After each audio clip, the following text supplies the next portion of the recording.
बिस्मिल्लाहिर्रहमानिर्रहीम। अस्सलाम वालेकुम students, my name is professor Shahroz. तो मैं आपको कंप्यूटर साइंस पढ़ाऊँगा ICS पार्ट 1 एंड पार्ट 2। तो चलिए बच्चों स्टार्ट करते हैं। Punjab board ICS computer science part 1, इसका आज हम चैप्टर 1 स्टार्ट करेंगे जिसका नाम है basics of information technology, lecture 1। तो सबसे पहले हम देख लेते हैं कि हमारे जो टॉपिक हैं वो हम कौन कौन से कवर करेंगे इस लेक्चर में। तो सबसे पहले तो हम देखेंगे पेपर पैटर्न, ठीक है। फिर इंट्रोडक्शन देखेंगे चैप्टर 1 का, देन ओवरव्यू। तो चलिए स्टार्ट करते हैं। Paper pattern 2025। तो कंप्यूटर पेपर पैटर्न पार्ट 1 है। इसमें सबसे पहला पोर्शन आपका होता है क्वेश्चन 1 MCQs। तो टोटल आपको MCQs जो आएंगे वो आएंगे 15 मार्क्स के। अब देख लेते हैं इन 15 मार्क्स को किस तरह से डिस्ट्रीब्यूट किया गया है। तो बच्चों आपके टोटल चैप्टर्स जो हैं वो 10 चैप्टर हैं। पार्ट 1 ICS के कंप्यूटर के 10 चैप्टर हैं और आपने देखना ये है कि ये देखो 1, 2, 3 पहले 3 चैप्टर में से 2-2 MCQs आ रहे हैं। फिर उसके बाद 6 और 8 में से 2-2 MCQs आ रहे हैं, ठीक है। यानी पहले 3 चैप्टर एंड 6 और 8, ये जो 5 चैप्टर आपके हैं इनको ज़रा आपने अच्छे से करना है MCQs के लिए। बाकी हर चैप्टर में से एक एक MCQs आ रहा है। तो ये टोटल 15 मार्क्स आपके यहाँ से कंप्लीट होते हैं। अब देख लेते हैं शॉर्ट एंड लॉन्ग क्वेश्चन। तो शॉर्ट क्वेश्चन आपके आएंगे 36 मार्क्स के। अब इसके भी आप देख लो डिवीज़न। तो जो आपका क्वेश्चन 2 होगा वो देखते हैं जी कौन कौन से चैप्टर में से बनेगा। अब आपके ये जो शॉर्ट क्वेश्चन हैं इसके 3 पोर्शन आएंगे, क्वेश्चन 2, 3 एंड 4। और हर पोर्शन में आपके 9 शॉर्ट क्वेश्चन आपको दिए जाएंगे जिसमें से आपने 6 जो है उनको अटैम्प्ट करना है। तो देख लेते हैं जी क्वेश्चन नंबर 2। अब ये चैप्टर का नाम है और ये क्वेश्चन होते हैं जी आपके। जो चैप्टर है आपका 1, 2, 3 एंड 6। अब इनमें से देखो कौन कितने कितने शॉर्ट क्वेश्चन आएंगे। 1 में से 3 आएंगे, 2 में से 2, 3 में से 2 और 6 में से 2। अब आपने अटैम्प्ट करने हैं बच्चों 9 में से 6। तो अगर आप देखें कि हमने 6 अटैम्प्ट करने हैं ना, तो अगर हम पहले 3 चैप्टर अच्छे से कर लेते हैं तो हमारे टोटल कितने शॉर्ट क्वेश्चन आएंगे पहले 3 में से? 7। एक फिर भी आपका चॉइस पर बचता है। तो अगर आपने ये पहला पोर्शन जो है शॉर्ट क्वेश्चन का अटैम्प्ट करना है तो आप पहले 3 चैप्टर ही अच्छे से कर लेंगे, फिर भी आपके पास एक चॉइस पर बच जाता है, ठीक है। इसी तरह अब हम देखते हैं क्वेश्चन नंबर 3 हमारा, वो आएगा चैप्टर 5, 8 और 9। अब चैप्टर 5 जो है आपका आर्किटेक्चर ऑफ कंप्यूटर, उसमें से देखो आपके टोटल 5 शॉर्ट क्वेश्चन आ रहे हैं, ठीक है। उसके साथ आप 8 को कर लो या 9 को कर लो, ये भी 7 आपके शॉर्ट क्वेश्चन बन जाएंगे जिसमें से आपने 6 करने हैं, एक फिर भी चॉइस पर बचता है, ठीक है बच्चों। अब बात करते हैं क्वेश्चन नंबर 4 की। इसमें भी आपके चैप्टर 4 है, 7 है और 10 है। अब जो आपका चैप्टर 4 है उसमें से 5 शॉर्ट क्वेश्चन आएंगे, 7 में से 2, 8 में से 2। अब 4 के साथ आप 7 मिला लो या 10 मिला लो, तो एक चैप्टर इसके साथ मिलाकर आप करोगे तो आपका ये पोर्शन भी अटैम्प्ट हो जाएगा। अब इसमें से आपने देखना ये है कि हम कौन कौन से ऐसे 2-2 चैप्टर करें कि हमारा ये जो शॉर्ट का पोर्शन है ये अच्छे से अटैम्प्ट हो जाए। तो आप देख सकते हैं पहले पोर्शन के लिए आपको पहले 3 चैप्टर करने होंगे, फिर दूसरे के लिए आपको 5 और 8 कर लो या 9 कर लो, फिर तीसरे के लिए 4 और 7 कर लो या 10 कर लो, ठीक है। तो इस तरह से आपकी जो शॉर्ट क्वेश्चन की जो तैयारी है अच्छी हो जाएगी। वैसे भी मैं अपने इस चैनल पर आपको गेस्ट पेपर भी प्रोवाइड करूँगा, इंपॉर्टेंट जो क्वेश्चन होते हैं वो भी मैं आपको बताऊँगा। अगर आप वही कर लोगे तो इंशाल्लाह आप अच्छे मार्क्स ले आओगे। अब लॉन्ग क्वेश्चन देख लेते हैं जी। लॉन्ग क्वेश्चन आपको 3 करने होंगे आउट ऑफ 5 में से, इनकी डिवीज़न देख लो। अब टोटल 5 आपको लॉन्ग क्वेश्चन आएंगे भाई, जिसमें से देखो क्वेश्चन नंबर जो 5 है आपका वो चैप्टर 1 में से, 6 3 में से, 7 4 में से, ठीक है। अब 8 5 में से है, 9 जो है वो 7 में से है। इसमें से हम जो स्ट्रेटजी को फॉलो करेंगे वो ये होगी कि हम पहले जो 5 चैप्टर है ना उनको लॉन्ग के लिए अच्छी तरह से रेडी करेंगे। अगर आप पहले 5 चैप्टर अच्छे से तैयार कर लेते हो लॉन्ग के लिए तो बच्चों आप देख सकते हैं आपको एक एक्स्ट्रा लॉन्ग भी आपके पास बच जाता है, ठीक है। एक एक्स्ट्रा लॉन्ग भी बच जाता है और बाकी 3 अटैम्प्ट भी हो जाते हैं। अब यहाँ पर आप देख सकते हैं कि लॉजिक क्या है इस पेपर पैटर्न में, समझना क्या है। अगर आप पहले 5 चैप्टर लॉन्ग के लिए भी और शॉर्ट के लिए भी कर लेते हो तो आपका कितना पेपर अटैम्प्ट होगा। लॉन्ग क्वेश्चन आपके सारे अटैम्प्ट हो जाएंगे, फिर शॉर्ट में देखो पहले 3 यानी पहला पोर्शन भी गया, फिर उसके बाद 5वां पाँचवें में से 5 आ रहे हैं, चौथे में से आपके 5 शॉर्ट क्वेश्चन आ रहे हैं, यानी कि आपका जो शॉर्ट जो है वो भी तकरीबन सारा आपका अटैम्प्ट हो जाएगा। सिर्फ एक एक क्वेश्चन के लिए आपको जो है वो एक एक चैप्टर और करना पड़ेगा। तो इसलिए पहले 5 चैप्टर में से तो आपने कोई चीज़ नहीं छोड़नी, हर एक चीज़ आपने करनी है। वैसे भी मैं आपको अपने इस चैनल पर हर एक चीज़ बताऊँगा, तो आपने फॉलो करना है ताकि आपका कोई लेक्चर मिस ना हो और साथ साथ आपने चलते रहना है। तो इंशाल्लाह आपके इस कंप्यूटर साइंस में तो आपके मार्क्स नहीं कटेंगे अगर आप फॉलो करते रहोगे।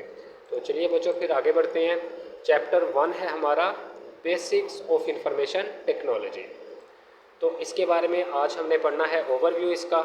कि अब ओवरव्यू क्या है, सबसे पहले आप देखो basics of information technology. Information technology, तो टेक्नोलॉजी किसे कहते हैं? अभी जो हमारे आज जदीद दौर में हमारे काम आसान बनाने के लिए हमारा बहुत काम आ रही है वो टेक्नोलॉजी है। अब इंफॉर्मेशन टेक्नोलॉजी क्या है, उससे पहले हमें इंफॉर्मेशन को समझना पड़ेगा। तो इंफॉर्मेशन से पहले हमें डाटा को समझना पड़ेगा। तो देखते हैं जी, व्हाट इज़ डाटा। डाटा क्या है? Raw facts and figure is called data. नहीं समझ आई? अगली लाइन पढ़ते हैं।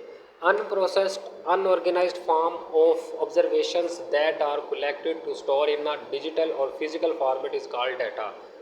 समझ आ गई? चलिए अब इसकी एग्जांपल करते हैं, फिर मैं आपको बताता हूँ।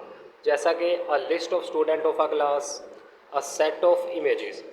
अब इसको सिंपल वर्ड्स में देखते हैं। डाटा क्या है? आप समझ लो कि डाटा हमारा जो है कोई भी चीज़ जो कि अनप्रोसेस्ड फॉर्म में है, जिसको अभी ज़रूरत है कि उसके ऊपर प्रोसेस किया जाए, तो वो हमारा डाटा है। ठीक है, दोबारा सुनो। Unprocessed form of anything is called data. अब वो जो डाटा होता है, हम उसके ऊपर बहुत सारे ऑपरेशन लगाकर जो रिज़ल्ट हमें मिलता है वो हमारे काम का होता है, जिसको हम इंफॉर्मेशन कहते हैं।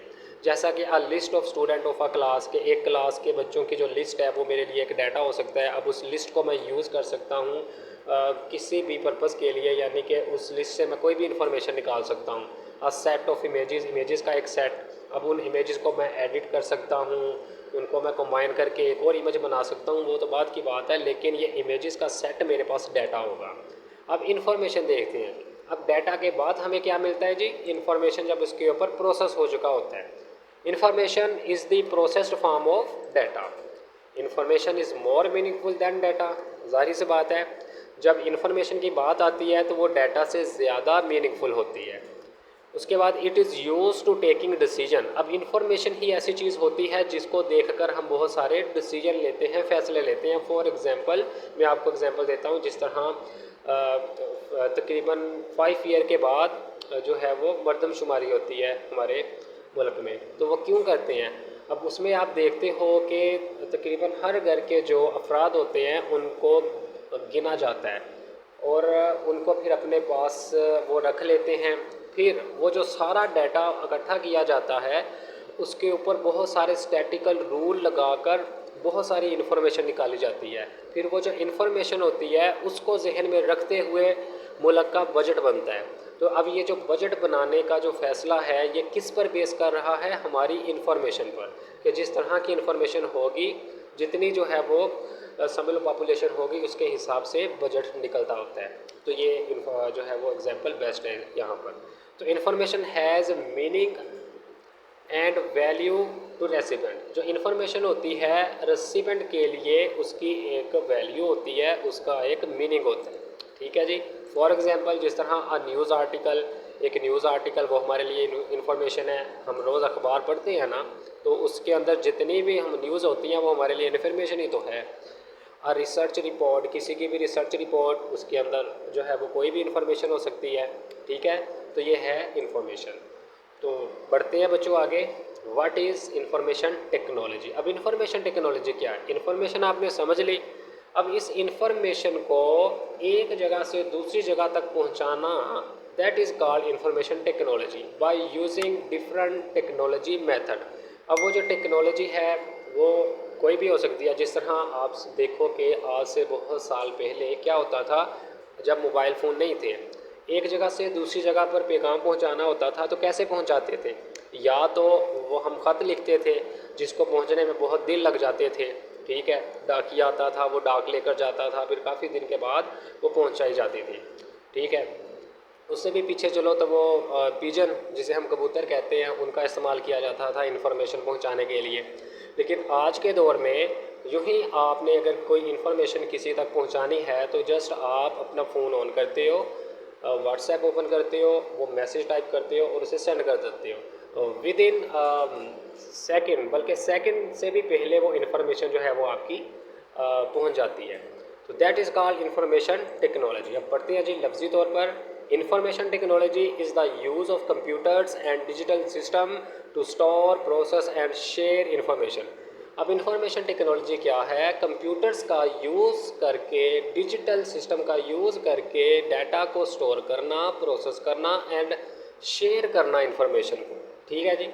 आप समझ लो कि इंफॉर्मेशन टेक्नोलॉजी जिसको हम आईटी भी कहते हैं, ये क्या है? अगर किसी जगह पर भी हम कंप्यूटर सिस्टम यूज़ कर रहे हैं, किसी भी कंपनी में, किसी भी कारोबार में अगर हम कंप्यूटर सिस्टम का यूज़ कर रहे हैं तो हम कहेंगे कि ये इंफॉर्मेशन टेक्नोलॉजी है जी, जो कि एक जगह से दूसरी जगह तक इंफॉर्मेशन शेयर की जाती है, स्टोर की जाती है, उसके ऊपर प्रोसेस किया जाता है। ठीक है जी। IT include computer and software. जो हमारी आईटी होती है उसमें कंप्यूटर्स होते हैं, सॉफ्टवेयर होते हैं, इंटरनेट एंड नेटवर्क्स होते हैं, डाटा स्टोरेज एंड मैनेजमेंट होती है, digital communication and collaboration.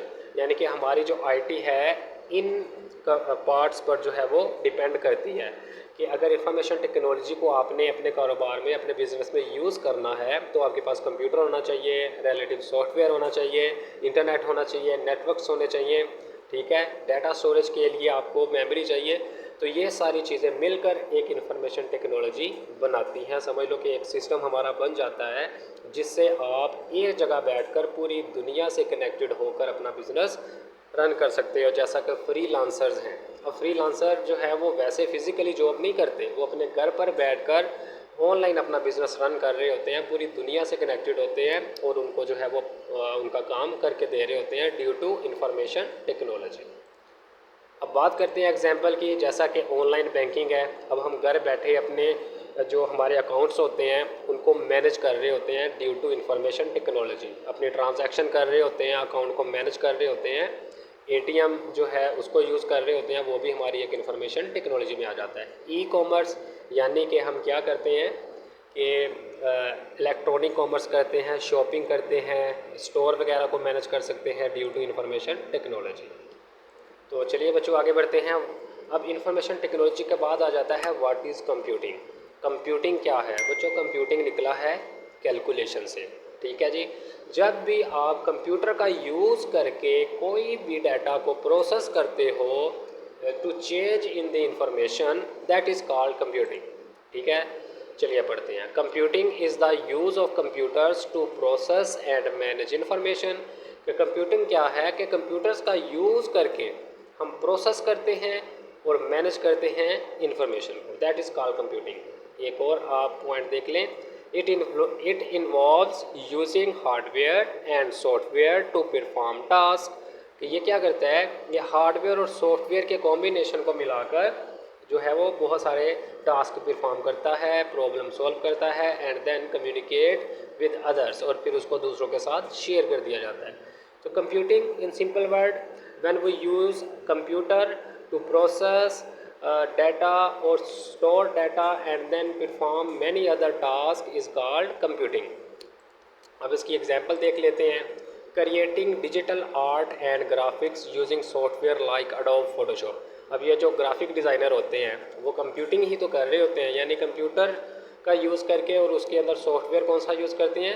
Adobe Photoshop. अब ये एडोब फोटोशॉप को यूज़ करते हुए कंप्यूटर के साथ वो बहुत सारी डिजिटल इमेजेस बनाते हैं, आर्ट बनाते हैं, बैनर्स बनाते हैं, दैट इज़ कॉल्ड कंप्यूटिंग। उसके बाद developing software using programming language.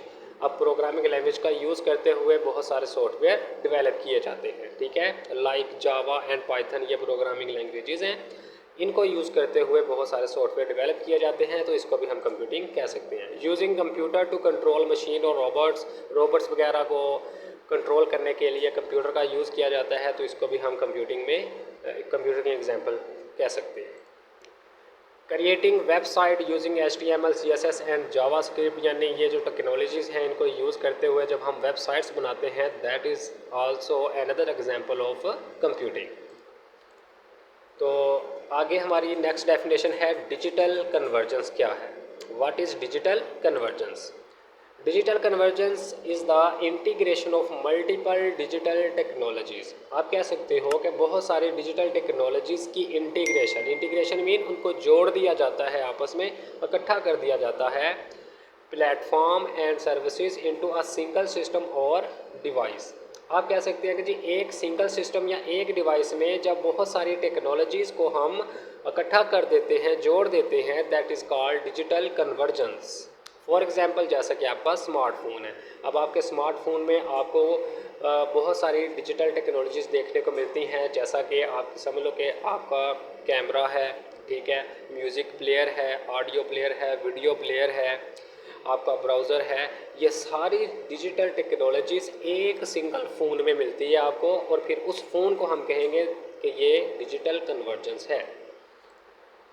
अब स्मार्टफोन कैसे जी? Integrating phone, computer, camera, music player and internet access into one device. कि ये सारी चीज़ें आपको जब एक डिवाइस में मिलती हैं तो फिर हम उस डिवाइस को डिजिटल कन्वर्जेंस कह सकते हैं। अब लैपटॉप है आपका, अब लैपटॉप में क्या आपको मिलता है? Computers, internet access and multimedia into a single device. के एक सिंगल डिवाइस में आपको ये सारी चीज़ें जब इकट्ठी मिल जाती हैं तो फिर हम उसको डिजिटल कन्वर्जेंस कहते हैं। तो बच्चों, यहाँ तक था हमारा आज का lecture computer science ICS part 1। तो इसमें आपने सीखा कि व्हाट इज़ इंफॉर्मेशन टेक्नोलॉजी, वो क्या है। उसके बाद हमने कुछ इंपॉर्टेंट डेफिनेशन देखी जो कि आपके इस पहले पैराग्राफ ओवरव्यू में आती हैं। तो आपने इन डेफिनेशंस को अच्छी तरह से कर लेना है, ठीक है। उसके बाद आपको ये जो मैंने अभी पेपर पैटर्न बताया है, इसको भी आपने लिख लेना है अपने पास, इसको लिख कर रख लेना है, इसके मुताबिक ही आपका पेपर आएगा। तो बच्चों, आज के लिए इतना ही, मिलते हैं नेक्स्ट लेक्सन में, तब तक के लिए अपना ख्याल रखना। अल्लाह हाफिज़।